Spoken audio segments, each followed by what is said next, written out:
Vector गुरु channel में आपका स्वागत है। गुड मॉर्निंग बच्चों, मैं हूं विनोद सिंह और आप देख रहे हैं वेक्टर गुरु चैनल। बच्चों, आज हम क्लास 12 फिजिक्स का इलेक्ट्रिक चार्ज एंड फील्ड का लेक्चर नंबर 14 करेंगे। बच्चों, पिछले लेक्चर में हमने electric dipole movement and torque of dipole और पोटेंशियल एनर्जी ऑफ डायपोल पढ़ा।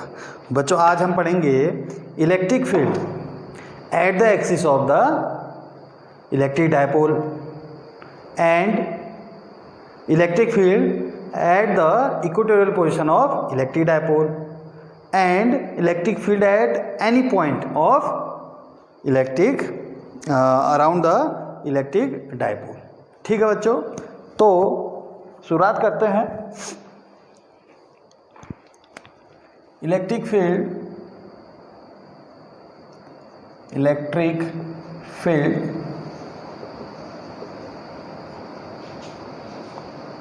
एट द एक्सिस ऑफ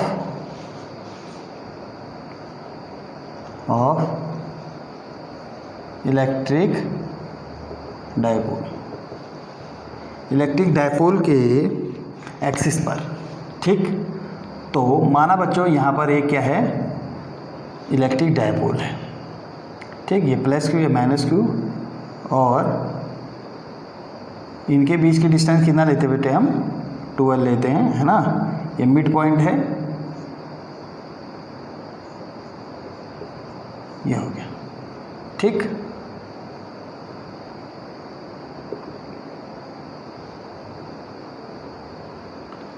ये इलेक्ट्रिक डायपोल है ना, जिसके बीच की डिस्टेंस कितना है? 12। अब हमने क्या करना है, इसके एक्सिस पर, एक्सिस मतलब ये इसका एक्सिस हो गया, इलेक्ट्रिक डायपोल का एक्सिस ये हो गया या फिर ये हो गया। ठीक,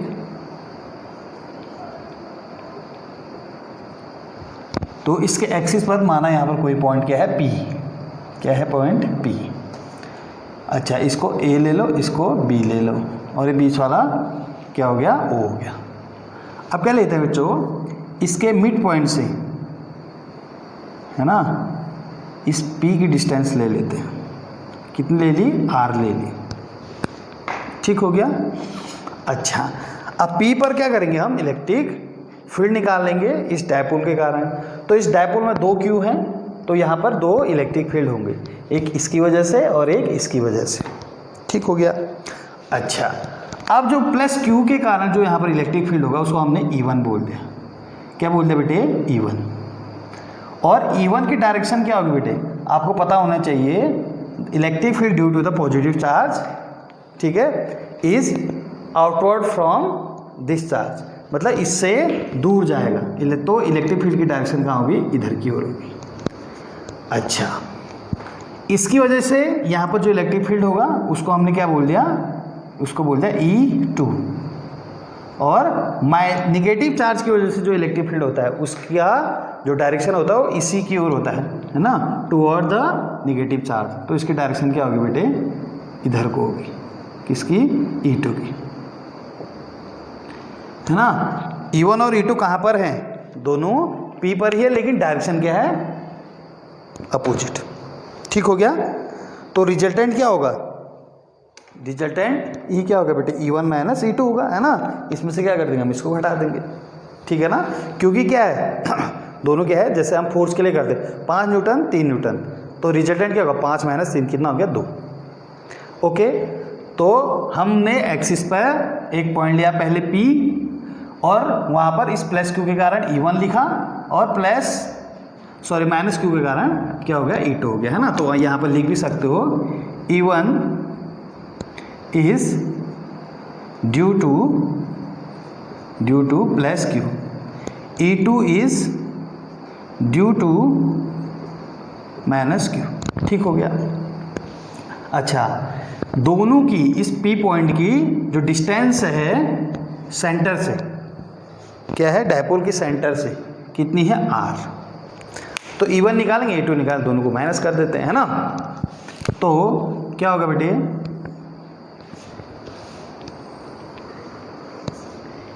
E1 इज इक्वल टू क्या होता है 1/4πε0 जिसको हम K बोलते हैं, है ना। Q/R होता है ना। क्या होता है बेटे Q/R²। मतलब ये P पे E1 है ना, इसकी वजह से है, ठीक है। तो क्या होगा 1/4πε0 मतलब K Q/R²। क्या होता है Q/R²। R क्या होता है इस यहाँ से यहाँ तक की दूरी, ये वाली डिस्टेंस। तो ये पूरी R है और ये कितना L है, तो R माइनस L का क्या होगा स्क्वायर हो गया। इक्वेशन 1। अब आता है इक्वेशन 2। क्या होगा देखो K Q, मैंने बताया था चाहे माइनस Q हो या प्लस Q हो, है ना। जब हम फोर्स और इलेक्ट्रिक फील्ड इंटेंसिटी निकालते तो प्लस Q ही रखते अपॉन R², मतलब यहाँ से इस P की डिस्टेंस।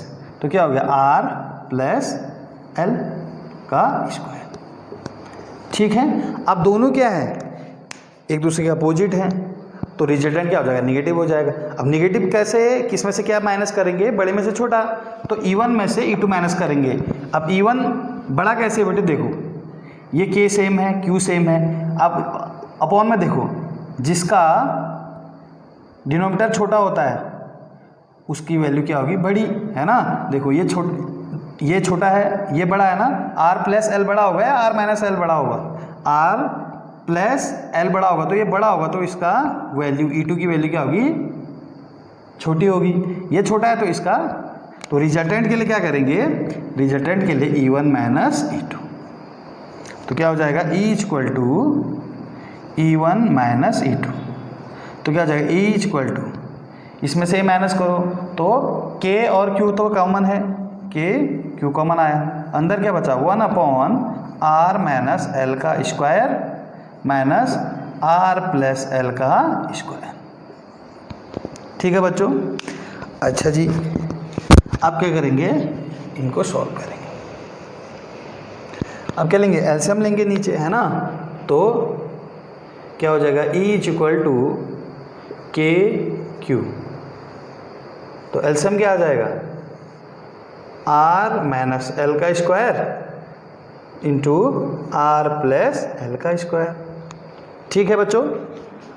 ठीक, अब यहाँ पर क्या आ जाएगा ये इधर आ जाएगा R प्लस L का square minus R minus L का स्क्वायर, ठीक।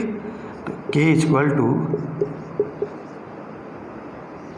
अब यहाँ देखेंगे क्या होगा, इसको खोल दो R² plus L² plus 2RL, ठीक है, माइनस ब्रैकेट, है ना।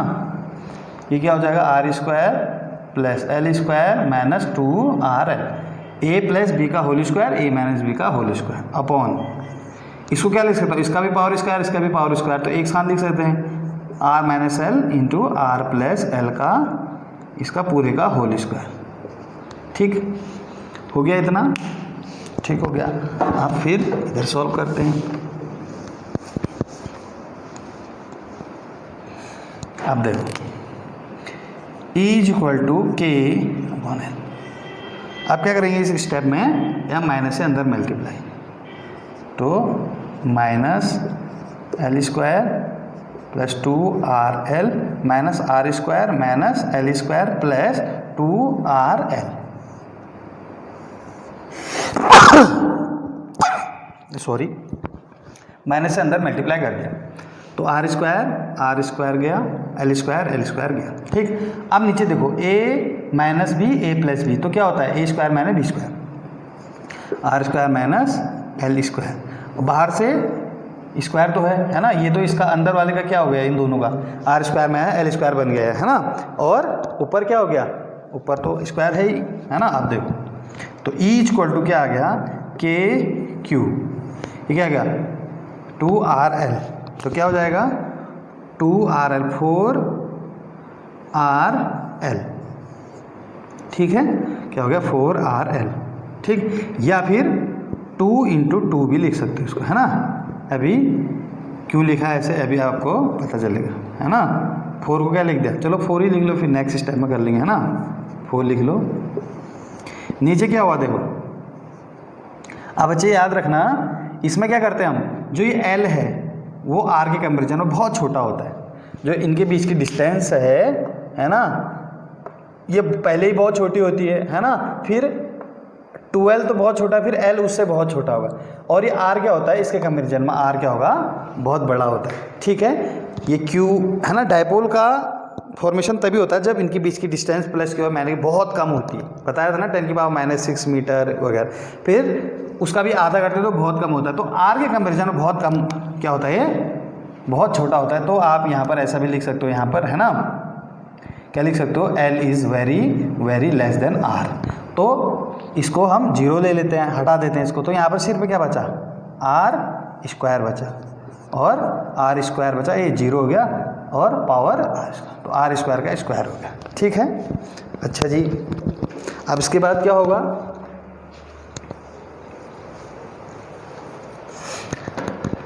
अब देखो E = के क्यू है ना, के क्यू हो गया, और आप 4 को 2 × 2 लिख लो, 2 × 2 R × L।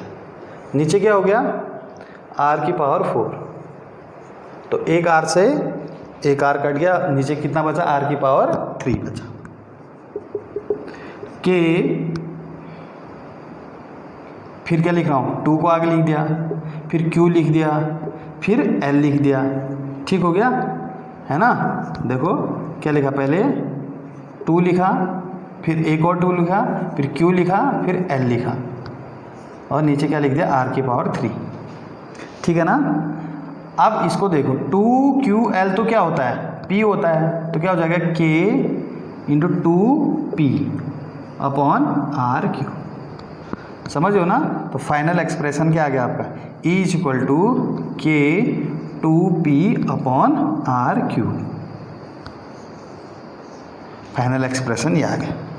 ठीक है, ठीक है बच्चों, फाइनल एक्सप्रेशन आपका ये आ गया। 2QL तो क्या होता है, इलेक्ट्रिक डायपोल मोमेंट होता है ना, तो इसकी जगह हमने क्या कर दिया, इसकी जगह हमने P लिख दिया, तो ये आ गया आपका इलेक्ट्रिक फील्ड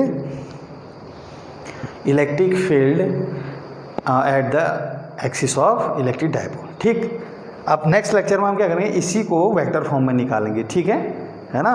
तो फिलहाल इसमें इसको इसी तरीके से करते हैं। ठीक, चलो नेक्स्ट है, आप क्या करेंगे, हम इक्वेटोरियल पोजीशन लेंगे। ठीक,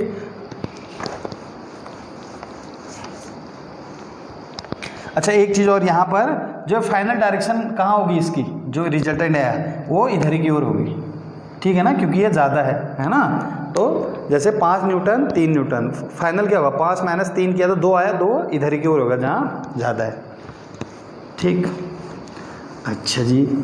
अब लेते हैं हम axial position, electric field at equatorial position of electric dipole. ठीक है, तो बच्चों यहाँ पर क्या करते हैं, इक्वेटोरियल पोजीशन के लिए कैसे करेंगे देखते हैं।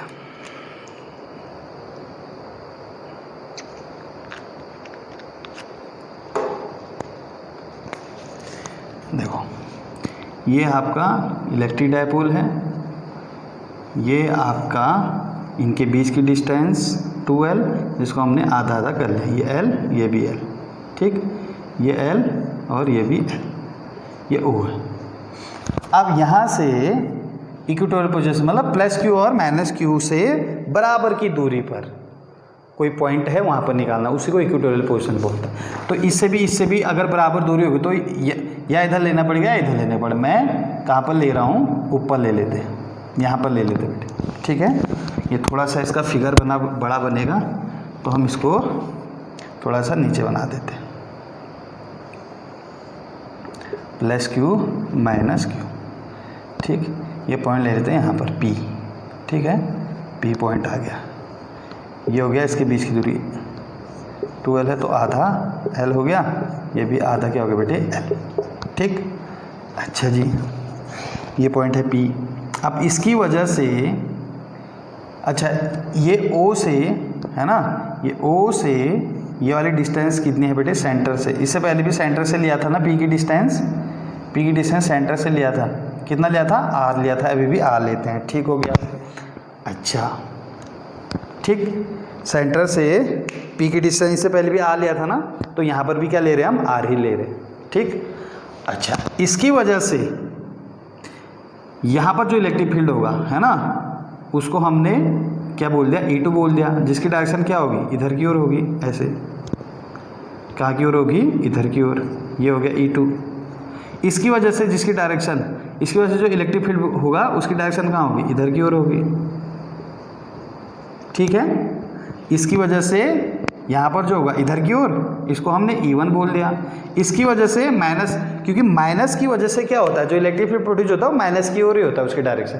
प्लस की वजह से जो इलेक्ट्रिक फील्ड प्रोड्यूस होता है उसकी डायरेक्शन क्या होती है प्लस से दूर होती है, तो ये प्लस से दूर बना दिया। तो फाइनल कहीं यहाँ से 20 से होते हुए जाएगा।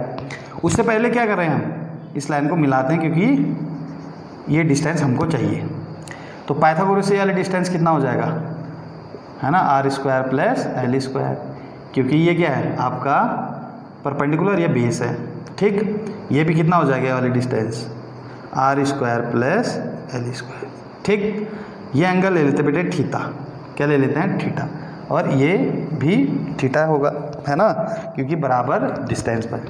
अच्छा यहाँ से एक लाइन ले लेते हैं है ना, ये वाली पैरेलल लाइन, क्या ले लेते हैं इसके पैरेलल ले लेते हैं। तो ये थीटा है तो है ना, ये भी क्या होगा थीटा होगा, समझ ना, ये थीटा है तो ये थीटा क्या है अल्टरनेट इंटीरियर एंगल है।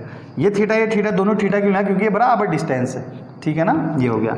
अच्छा ये थीटा है तो ये भी थीटा होगा, समझ गए ना, ये वाली लाइन और ये वाली लाइन क्या है पैरेलल है ना, तो ये थीटा तो ये भी थीटा, ये वाला और ये वाला क्या है कॉरस्पॉन्डिंग एंगल है, ये वाला और ये वाला क्या है अल्टरनेट इंटीरियर एंगल है, आपको पता होना चाहिए। थीटा हो गया।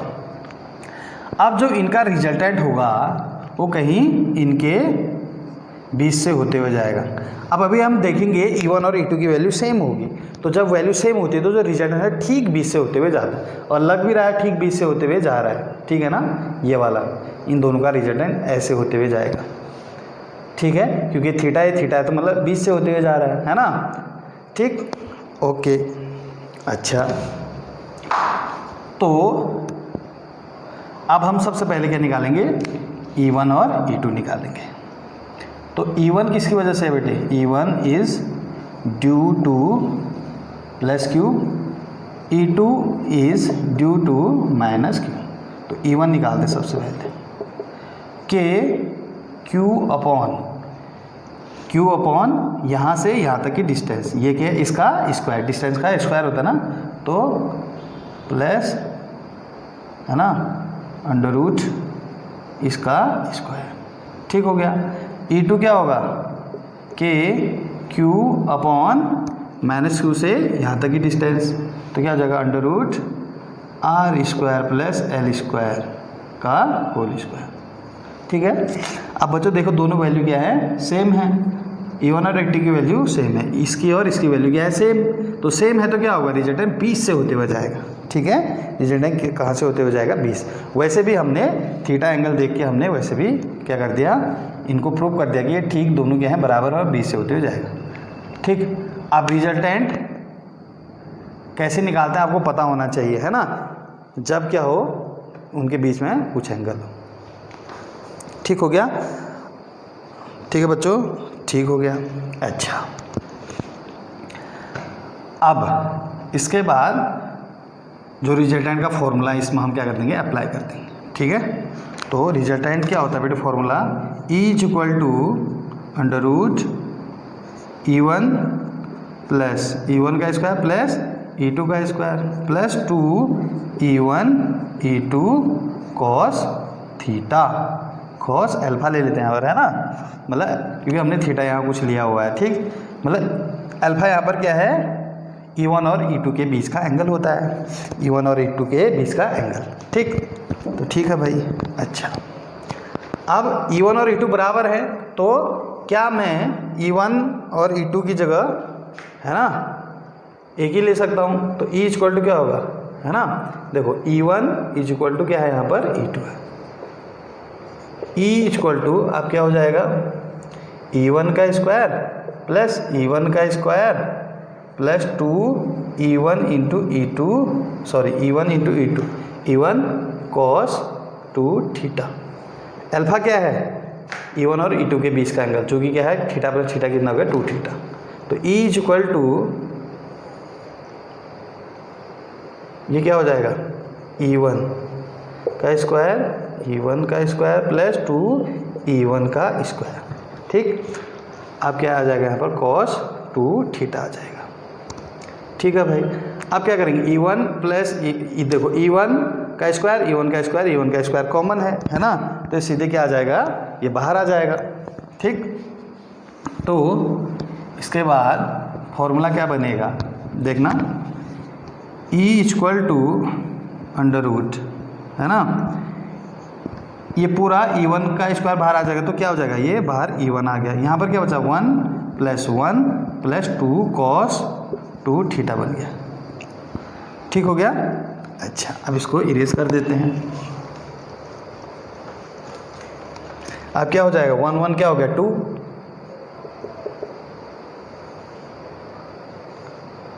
2 प्लस 2 कॉस 2 थीटा हो गया। अब 2 भी बाहर निकालो। अच्छा, E1 बाहर है ना, E1 क्या है बाहर है। ठीक, अच्छा 2 भी बाहर आ गया है ना, तो 2 बाहर आ गया तो क्या आएगा, या अंदर ही कॉमन ले लो, E इक्वल टू E1, 2 को अंदर ही कॉमन लो तो क्या 1 प्लस कॉस 2 थीटा। अब कॉस 2 थीटा का वो वाला फॉर्मूला लगाएंगे जिसमें एक कट जाए, क्योंकि इसके बहुत सारे फॉर्मूले होते हैं। तो 2 कॉस स्क्वायर थीटा माइनस 1 लगा देते हैं। कॉस 2 थीटा का कौन सा वाला फॉर्मूला लगा दिया, 2 कॉस स्क्वायर थीटा माइनस 1 से 1 कट गया, तो E1 इक्वल टू क्या आ गया 2, अंदर ये 1 कट गया तो यहाँ पर क्या बचा 2 कॉस स्क्वायर थीटा। तो 2 का 4 का 2 बाहर आ गया, कॉस थीटा का स्क्वायर से अंडर रूट कट गया, तो E इक्वल टू क्या आ गया बेटे 2E1 कॉस थीटा। ठीक है, आप क्या करेंगे इसमें हम करेंगे E1 की वैल्यू रखेंगे और कॉस थीटा की वैल्यू रखेंगे, बस हो जाएगा, है ना।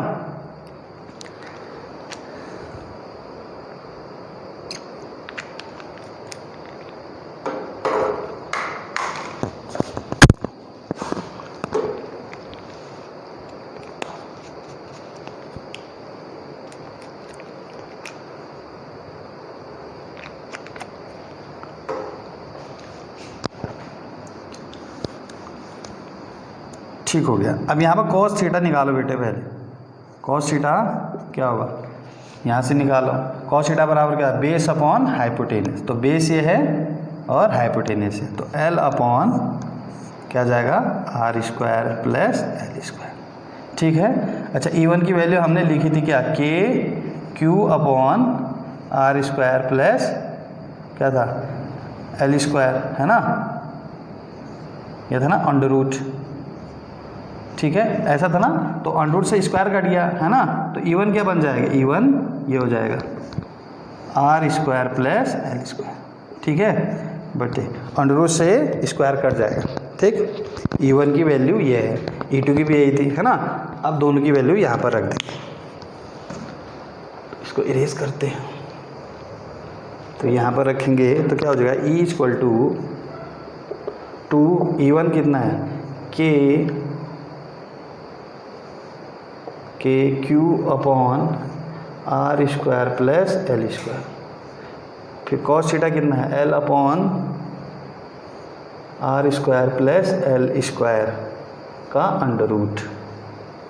ठीक है, अंडर रूट बोले तो क्या होता है 1 अपॉन पावर 1/2 पावर 1/2, तो 1/2 है पावर इसकी पावर 1 है, तो 1 और 1/2 कितना हो गया बेटे 3/2 हो गया। तो E इक्वल टू 2 है ना, अब 2 को पीछे ले जाते हैं, K को आगे लाए 2QL और ये हो जाएगा R square plus L square की पावर 3/2 हो गया। अच्छा, तो E इक्वल टू क्या हो जाएगा, ये क्या हो जाएगा K2QL, फिर क्या होगा, इलेक्ट्रिक डायपोल मूवमेंट हो गया जिसको हम P बोलते हैं, ये हो गया। अच्छा, इसमें फिर क्या करेंगे बेटे, L is a very less then R, तो L को हटा देंगे, अंदर क्या बचा, सिर्फ R स्क्वायर की पावर क्या हो जाएगा 3/2, तो R स्क्वायर की पावर 3/2 है ना। तो पावर की पावर होती तो पावर क्या हो जाती है, मल्टीप्लाई हो जाती है ना। तो यहाँ पर क्या हो जाएगा, 2 से 2 कट गया तो R की पावर 3 आ गया। तो E इक्वल टू KP/R की पावर 3, ठीक है। यह आपका क्या आ गया, इक्वेटोरियल पोजीशन के लिए इलेक्ट्रिक फील्ड आ गया डायपोल का, ठीक है। उसका एक्सियल का कितना आ रहा था, यहाँ पर 2 आ रहा था, ठीक है। एक्सियल का कितना आ रहा था, 2 आ रहा था, इसका 2 नहीं है, मतलब इसका जो इलेक्ट्रिक फील्ड है एक्सियल से कितना है, आधा है। या फिर ऐसा भी बोल सकते हो, इस एक्सियल का जो इलेक्ट्रिक फील्ड है इक्वेटोरियल से 2 गुना है, ठीक। तो इस तरीके से हमारा क्या होगा, इलेक्ट्रिक फील्ड एक्सियल पोजीशन और इक्वेटोरियल पोजीशन। अब इसके बाद बेटे ये तो इक्वेटोरियल पोजीशन है, मतलब यहाँ से इस प्लस क्यू से और माइनस क्यू से बराबर दूरी पर होना चाहिए, उसी को इक्वेटोरियल बोलते हैं। और एक्सियल आपको पता ही है एक्सिस पर होना चाहिए, लेकिन अगर एक्सिस पर ना हो, है ना, ये इक्वेटोरियल माना ये आपका इलेक्ट्रिक डायपोल है ना, ठीक। तो अब ना ही इक्वेटोरियल हो ना ही क्या हो आपका एक्सियल हो, कोई भी पॉइंट दे दिया इलेक्ट्रिक डायपोल के आसपास, कोई भी पॉइंट दे दिया, तब कैसे निकालेंगे, है ना। जैसे आपका ये है ना, यहाँ पर बोल दिया ना, तो ये एक्सियल है ना इक्वेटोरियल है, क्योंकि इक्वेटोरियल बराबर डिस्टेंस नहीं है ना ये वाली, ठीक है। और एक्सिस तो ये वाली एक्सिस तो सिर्फ यही होगा ना, ये होगा एक्सिस, बस यहाँ पर कोई पॉइंट होगा तब एक्सिस पे बोलेंगे हम। यहाँ पर बोल दिया तो कैसे निकालेंगे, यहाँ पर बोल देंगे, तो इसके लिए फिर क्या है, नया डेरिवेशन है, तो उसको अब हम करते हैं, ठीक है।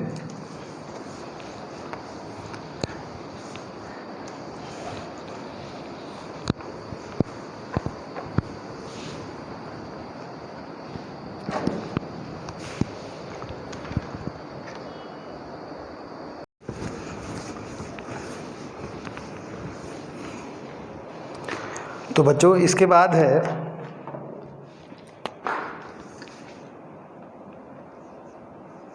इलेक्ट्रिक फील्ड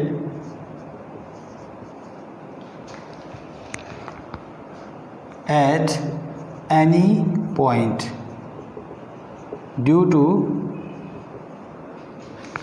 इलेक्ट्रिक डायपोल, ठीक है। तो जैसे यहाँ पर कोई इलेक्ट्रिक डायपोल है, ठीक, यहाँ पर कोई पॉइंट है ना P, और जिसकी सेंटर से डिस्टेंस क्या है बेटे, सेंटर से डिस्टेंस कितनी है R, कितनी डिस्टेंस है R, ठीक। और ये L है, ये भी क्या है L,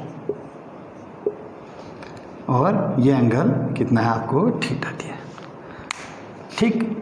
ये सेंटर से कितनी डिस्टेंस पर है ये पॉइंट, R डिस्टेंस पर और थीटा एंगल पे। इससे पहले क्या होता था, या तो इक्वेटोरियल पोजीशन पे होता था, ये पॉइंट ठीक बीच में होता था, इससे भी बराबर, इससे और इससे बराबर डिस्टेंस होती थी P की इस साइड से, ठीक है। और ये बीच वाली लाइन क्या होती थी, परपेंडिकुलर होती थी, ठीक।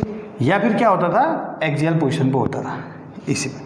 तो ना तो एक्सियल है ना इक्वेटोरियल पोजीशन है, कोई भी पॉइंट दिया हुआ है ना। तो बच्चों हम अगर मैं इस लाइन को यहाँ इसकी वजह से ऐसे निकालूँ, यहाँ पर ऐसे सीधे, तो ये वाला डिस्टेंस तो पता नहीं है, क्योंकि हम इसमें पाइथागोरस तो लगा नहीं सकते हैं, ना ही पाइथागोरस इसमें लगा सकते हैं अगर ये लाइन मिलाऊंगा तो। इससे पहले तो पाइथागोरस हमने यूज़ कर दिया था, ठीक। अब इसकी वजह से यहाँ पर अगर E निकालता हूँ तो ये वाली डिस्टेंस चाहिए ना, जो कि हम नहीं निकाल सकते हैं। और इसकी वजह से क्या चाहिए, इसकी वजह से भी ये वाली डिस्टेंस चाहिए, है ना, ठीक है, जो कि हम ऐसे नहीं निकाल सकते। ओके, तो आप क्या करेंगे, हम ऐसा करते हैं, आपको एक चीज़ पता होना चाहिए, ठीक है। अब ये देखो, जो इलेक्ट्रिक डायपोल है इसका डायपोल मूवमेंट P कहाँ की ओर होगा, इधर की ओर होगा, क्योंकि डायपोल मूवमेंट की डायरेक्शन क्या होती है, माइनस क्यू से प्लस की ओर, इधर। ये आपका इसकी डायरेक्शन होगी, ठीक है, इसकी वजह से। अब इसके क्या करेंगे हम, दो कंपोनेंट निकालेंगे, ठीक। तो कैसे करेंगे, मैं इसको इरेज करता हूँ।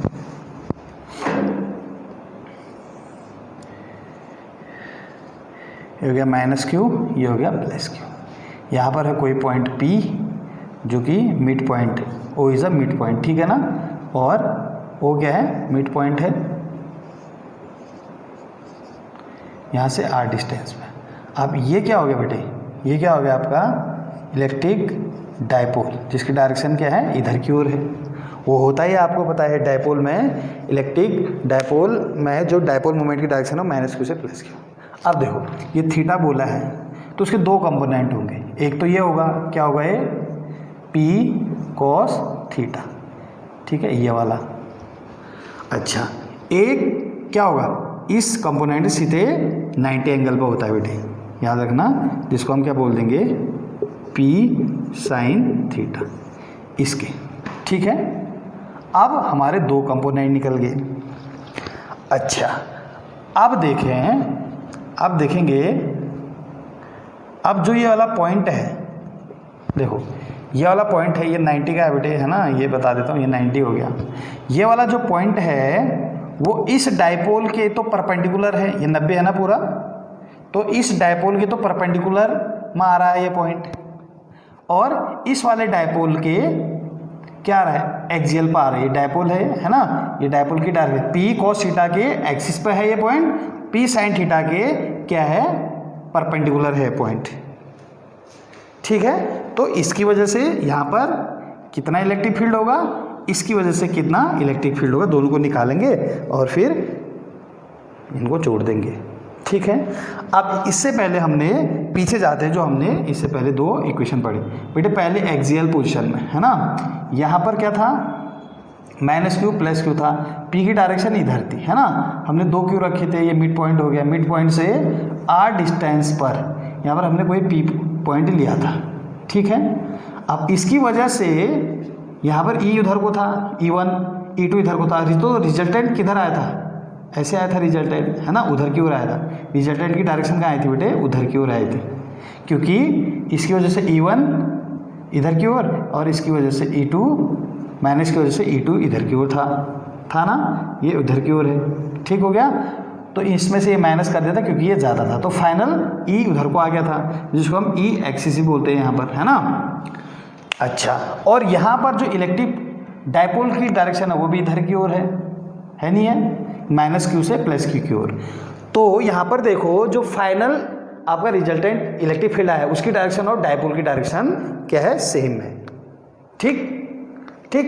अच्छा, कब, जब हम क्या करते हैं, इलेक्ट्रिक डायपोल के एक्सियल पोजीशन पर निकालते हैं, तो वहाँ पर इलेक्ट्रिक जो फील्ड होता है रिजल्टेंट, उसकी डायरेक्शन इलेक्ट्रिक डायपोल की डायरेक्शन नहीं होता है। तो यहाँ पर देखो ये क्या है, इसके तो दो कंपोनेंट निकल गए ना, तो इसको छोड़ो आप, इसकी बात खत्म, है ना।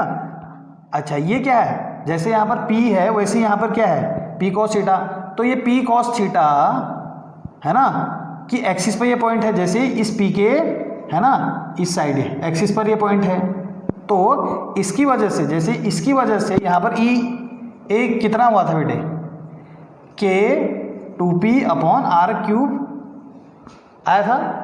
अगर P इलेक्ट्रिक डायपोल है ना, कहाँ पर निकालते हैं हम, इलेक्ट्रिक फील्ड एक्सियल पोजीशन पे निकालते हैं, तो जो फाइनल आता है उसकी वैल्यू क्या आती है, ये आती है, हो गया, है ना।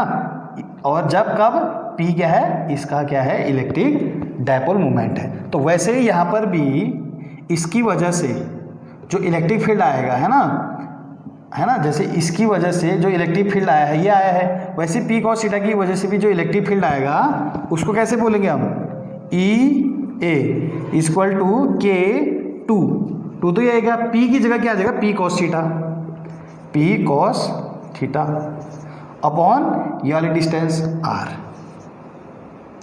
ठीक है, क्योंकि यहाँ से इस पॉइंट की डिस्टेंस कितनी है, R है, R क्यूब आ गया, ठीक है ना बेटे। अच्छा, अब इसकी डायरेक्शन मेन मुद्दा है, तो डायरेक्शन इसकी डायरेक्शन वही होगी जहाँ पी की डायरेक्शन है। तो यहाँ पर जो इस पी cos थीटा की डायरेक्शन उधर को है ना, तो इसकी वजह से जो ई हुआ इसकी डायरेक्शन भी क्या होगी, उधर को होगी, मतलब ई ए ये हो गया। ठीक है, एक्सियल पोजीशन पर देखो इलेक्ट्रिक डायपोल की डायरेक्शन और इलेक्ट्रिक फील्ड की डायरेक्शन सेम होती है। तो इलेक्ट्रिक डायपोल इसके दो कंपोनेंट निकाल दो, इसकी डायरेक्शन ये है, इसकी डायरेक्शन ये है ना, तो इसकी डायरेक्शन जहाँ होगी वहीं ये भी होगा। अच्छा जी, अच्छा अब दूसरा क्या है हमारा इक्वेटोरियल पोजीशन या परपेंडिकुलर पोजीशन भी बोल सकते हैं। उसमें क्या होता था, देखो हमने माइनस क्यू लिया, ये प्लस क्यू लिया, ये हो गया है ना। यहाँ पर कोई पॉइंट होता था P और जो कि मिड पॉइंट से कितना होता था R डिस्टेंस पे। ठीक है, इसकी वजह से क्या होता था, इलेक्ट्रिक फील्ड E1 और इसकी वजह से इलेक्ट्रिक फील्ड क्या होता था, E2 होता था नहीं होता था। रिजल्टेंट यहाँ इन दोनों के बीच में ये। ठीक, अच्छा एक चीज़ देखेंगे, इन दोनों जो ये डायपोल बना रहे हैं, इन दोनों की वजह से जो डायपोल मोमेंट आएगा वो कहाँ की ओर आएगा, इधर की ओर आएगा, क्योंकि माइनस क्यू से क्या होता है, प्लस क्यू की ओर होता है ना। तो ये देखो P की डायरेक्शन। अब इस P इलेक्ट्रिक P की वजह से, इलेक्ट्रिक डायपोल की वजह से परपेंडिकुलर पोजीशन पर जो E आता है ना, इसको मैं क्या लेता हूँ, E ले लेता हूँ इक्वेटोरियल। तो E क्या आता था,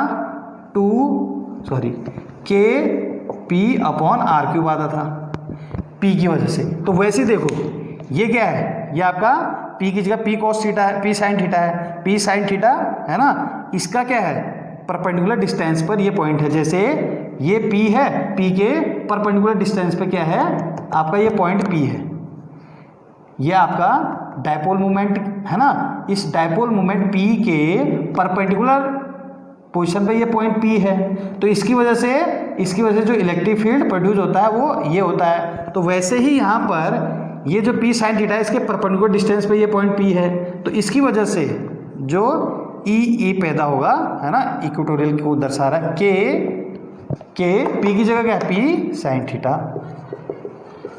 अपॉन R क्यूब। जैसे यहाँ पर ये वाली डिस्टेंस होती है वैसे ही यहाँ से ये वाली डिस्टेंस कितनी R है, जो हमने शुरू में ले लिया। ठीक, अच्छा अब आती है इसकी डायरेक्शन की बात। अब देखो है ना, जो इसमें जो रिजल्टेंट E आता है उसकी डायरेक्शन क्या होती है, डायपोल मोमेंट के अपोजिट।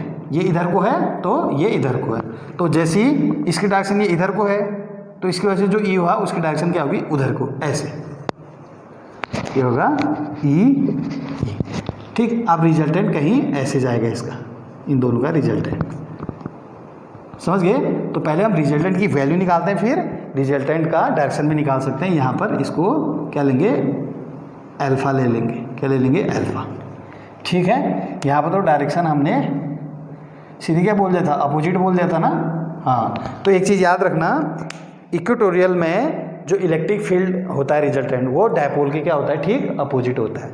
और एक्सियल पे क्या होता है, सेम डायरेक्शन होती है, इलेक्ट्रिक डायपोल मोमेंट P और जो रिजल्टेंट E होता है, जो इससे पहले क्या था, सेम डायरेक्शन। एक्सियल के लिए सेम दोनों की डायरेक्शन, किसकी दोनों की डायरेक्शन, रिजल्टेंट इलेक्ट्रिक फील्ड और डायपोल मोमेंट की, है ना। इक्वेटोरियल के लिए डायपोल मोमेंट और इलेक्ट्रिक फील्ड की डायरेक्शन अपोजिट, जैसे ये और ये। ठीक, वैसे इसकी वजह से इधर को, इसके अपोजिट, और इसकी वजह से इसी की डायरेक्शन में ये हो गया। इन दोनों को आप क्या करेंगे, जोड़ेंगे। ठीक है बेटे, अच्छा जी।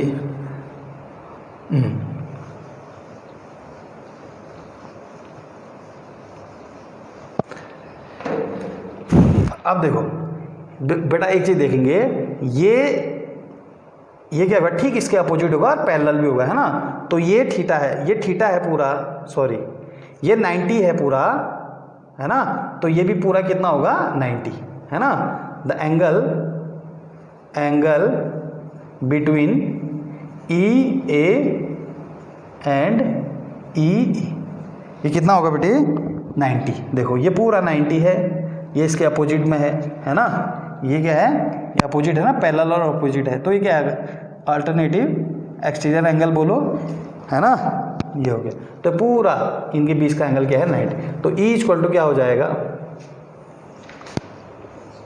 EA का स्क्वायर प्लस EE का square plus 2EA EE cos, दोनों के बीच का एंगल 90। और cos 90 कितना होता है बच्चों? 0। तो पीछे वाला टर्म कितना हो जाएगा? 0। तो E इक्वल टू पूरा 0 हो जाएगा, E A² E²। ठीक, अब दोनों क्या कर देंगे? वैल्यू रख देंगे भाई, है ना। तो इसकी वैल्यू क्या है? ये, ठीक, ये हो जाएगा, है ना। तो क्या हो जाएगा? k² + 4 + p² + cos थीटा का स्क्वायर अपॉन r⁴ ठीक है, प्लस नीचे k² + p² + sin थीटा का स्क्वायर अपॉन r⁴ ठीक हो गया। अच्छा, अब क्या करेंगे, है ना, अब क्या करेंगे, जो कॉमन है उसको क्या लेके आएंगे? बाहर लेके आएंगे। ठीक है, तो इसमें देखते हैं कॉमन क्या क्या है ना। देखो k² बाहर आएगा तो k, है ना, p² बाहर आएगा तो p² यहाँ पर भी है, यहाँ पर भी k² यहाँ पर भी, यहाँ x⁴ बाहर आएगा तो x⁴ बाहर आएगा, है ना। तो यहाँ पर क्या आ जाएगा? E = k आया बाहर, p² का p आया, r⁴ का क्या आया बाहर? r⁴। तो अंदर क्या बचा?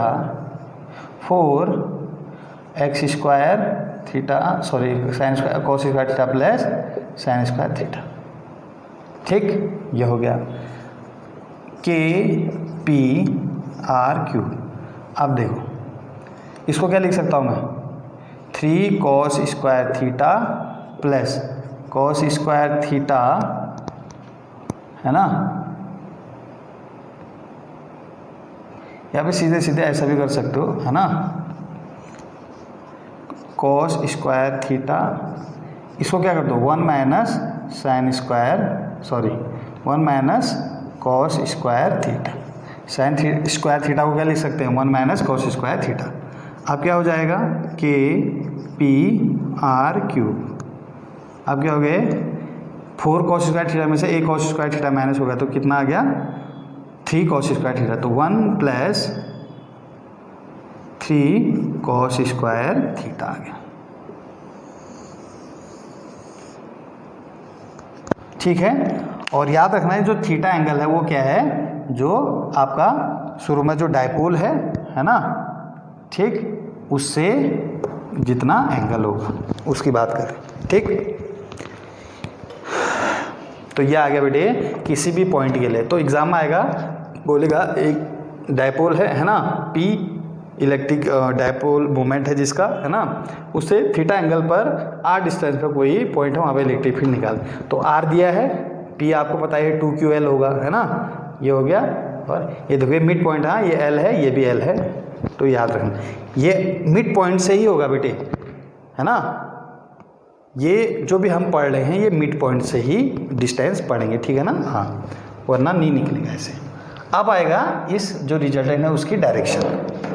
तो ये बना देता हूँ मैं इसको दोबारा, है ना। यहाँ पर ये आपका ई ए हो गया, ये ई हो गया, ये आएगा ऐसे, ये हो गया अल्फा।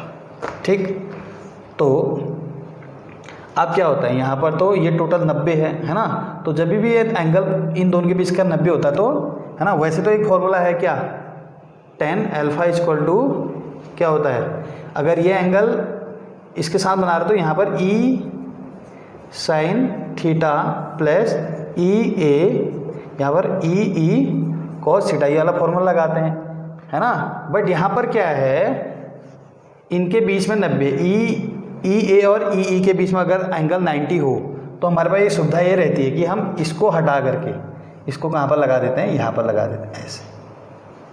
ठीक है, पैरेलल शिफ्टिंग बोलते हैं इसको, क्या बोलते हैं, पैरेलल शिफ्टिंग। इसको ऐसे हटा दे और इसको आप छोटा भी कर सकते हो, है ना, ये तो वेक्टर है दिखाने के लिए। अब देखो tan अल्फा = क्या हो जाएगा, perpendicular upon base E upon E। ठीक हो गया। अच्छा, tan अल्फा, E की वैल्यू रखो, है ना, मैंने लिखाया था इसकी वैल्यू क्या है, ये कौन सा है, परपेंडिकुलर वाला है ना, तो इसकी वैल्यू क्या थी, के पी साइन थीटा अपॉन के, अच्छा क्या थी, आर क्यू, ये था, अपॉन के 2p कॉस थीटा, ये की वैल्यू है ना, कॉस थीटा आर क्यू, तो आर क्यूब से आर क्यूब, के से के, पी से पी है ना, तो 10 अल्फा इक्वल टू क्या आ गया 1/2 sine theta upon cos theta क्या आएगा 10 थीटा। तो यहाँ से आप क्या निकाल सकते हो, अल्फा निकाल सकते हो। ठीक है बच्चों, तो इस तरीके से हम क्या कर सकते हैं, इस तरीके से हम क्या कर सकते हैं, यहाँ पर ये रिजल्टेंट की डायरेक्शन भी निकाल सकते हैं। ठीक है, अल्फा निकाल दें। ठीक, तो बच्चों आज हमने क्या पढ़ा, डायपोल की वजह से जो इलेक्ट्रिक फील्ड एक्सियल पोजीशन पे, इक्वेटोरियल पोजीशन में और एनी पॉइंट। ठीक है, तो आज के लिए इतना ही करते हैं। Have a nice day.